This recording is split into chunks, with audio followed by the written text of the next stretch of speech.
With Season 2 of The Rings of Power concluded, we at Movie Recap Pro have had time to reflect on the series and found ourselves with a few questions the finale didn't answer for us.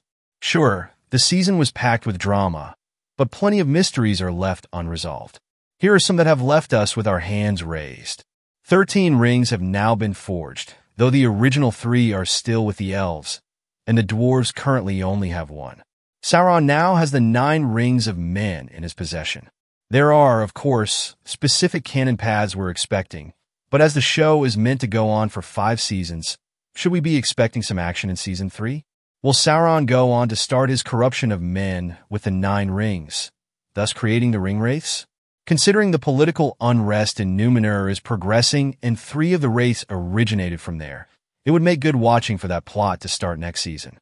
Is Sauron going to create the other 6 rings for the dwarves, or will he, in his impatience, begin his forging of the 1 ring? With Nori and the stranger going their separate ways for now, we have her migrating with the now displaced store. Does this mean the stores and Harfoots will join forces and begin establishing the Shire? Will we see Gandalf return to join them, either on their journey or at their final destination? We know through the literature that Gandalf is renowned in the Shire, but as the current plot of Rings of Power has brought Gandalf into Middle-earth earlier than Tolkien's original lore states, will that change his history with the Halflings, if he even truly is Gandalf? Sauron has forged the 7 rings for the Dwarf Lords, the most powerful of which is passed to Durin III. This brings about the madness and greed of Durin, which plagues his line down to Thorin Oakenshield's era. During Durin's reign, greed possesses him to continue mining for mithril against his family's wishes. Surprise, surprise, he disturbs the Balrog. This, of course, leads to Durin III's demise, but not before passing the crown and the ring to his son. What will come of this? Will Durin IV become corrupted as his father was? Will he endanger the dwarves of Khazad-dûm further?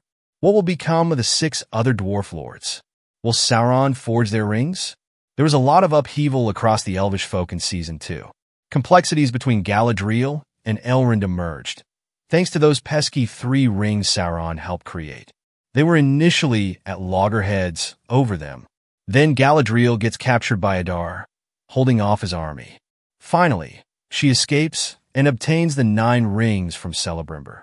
Sadly, the ring's safety is short-lived when Sauron takes them from Galadriel. This is another moment of guilt for the great elven queen. First, she was fooled by Sauron acting as Halbrand, and now this. How will she move on and find redemption? Those are the questions we have on our minds, but what are you still pondering after the finale? Let us know in the comments. Thanks for watching.